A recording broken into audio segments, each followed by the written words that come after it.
Hi everybody, it's Gayla Wick, Denver Love Coach and Matchmaker here. I wanted to ask you a question today. Have you ever felt like you're just unmatchable? Well, I decided to do a few videos on this topic because I recently started watching the new spin-off show from Married at First Sight. There's a new spin-off show that is called Unmatchables. And for those of you who might watch Married at First Sight, I know it's a completely crazy show.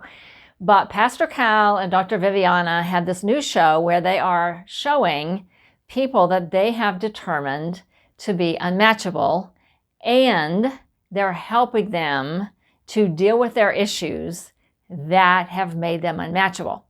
So I thought, this is a really great topic because sometimes when people have been dating and they're not getting anywhere, they basically think to themselves, wow, maybe I'm just not matchable. Now, they're probably not using that term, but they're saying some kind of variation of that. Or folks that have not even dated or found anyone to date also think the same thing. Maybe I'm just not matchable. Maybe it's not in the cards for me. So I wanted to do this series because I think hopefully it will be helpful. And I want to talk about some of the things that actually do make people unmatchable. And I've seen it. I've seen so many things, especially in the last 10 years, from the time I wrote the book to my love coaching clients and now to my matchmaking clients, that I just have to shake my head at. And so I thought, well, I'm going to talk to you about that. I'm sure that none of you would do any of these things. I hope not. But of course, there's a degree of these things. So if you watch the show, Married at First Sight Unmatchables, you'll see the behaviors are really out there. But it doesn't take necessarily behaviors to that extreme to necessarily make you unmatchable.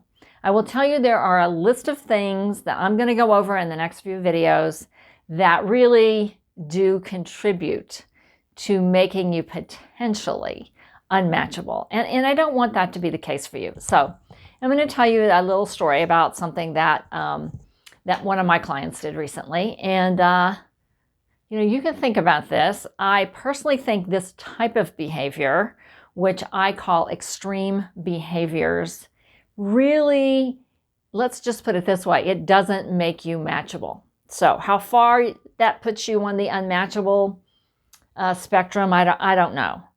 But I had a client who's very enthusiastic. He does have a big personality, but I've sent him on a couple of first dates. And on one of the dates, he decided to show off his voice and sing this person that he had just met a song in the middle of a restaurant. Now, you may be thinking, well, that could be interpreted as very sweet, serenading her. However, he not only sang her one song, he sang her another song, and another song, and another song. So 4 songs in the middle of a restaurant to a woman he just met. Now, I didn't get great feedback from her. She didn't really know what to make of it when I talked to her after the date. And, it wasn't a total deal breaker at that point, but her reaction to it was like, oh my goodness, thank goodness, our appetizer has just arrived. So maybe he will quit singing. Okay. The other thing that this person did on this date is, he said to her toward the end of the date, he said, I'll be back in a minute.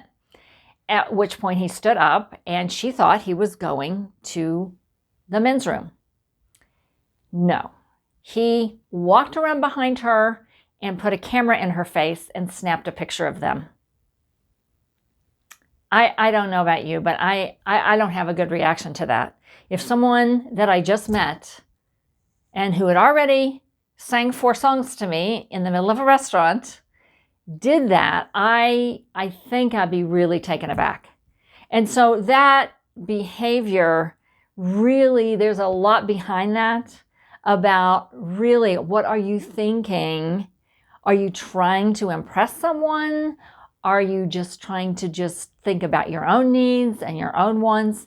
Did you give any thought at all to how a woman would react to that from a stranger? And I don't know about you, but if anybody just thrust a camera in my face and started taking my picture, I don't think I'd be too happy about that. And so that person did not end up getting a second date, okay? Because there just was no feeling from that person that this was someone that she wanted to deal with. So I would call that an extreme behavior. I would call that an over-the-top behavior. There are way worse things, that somebody could do. And I know that this person was well-intentioned, but not thoughtful. So I'm going to leave you with that today. I'm going to be back with my next video about some more unmatchable behaviors. So I hope you enjoy it.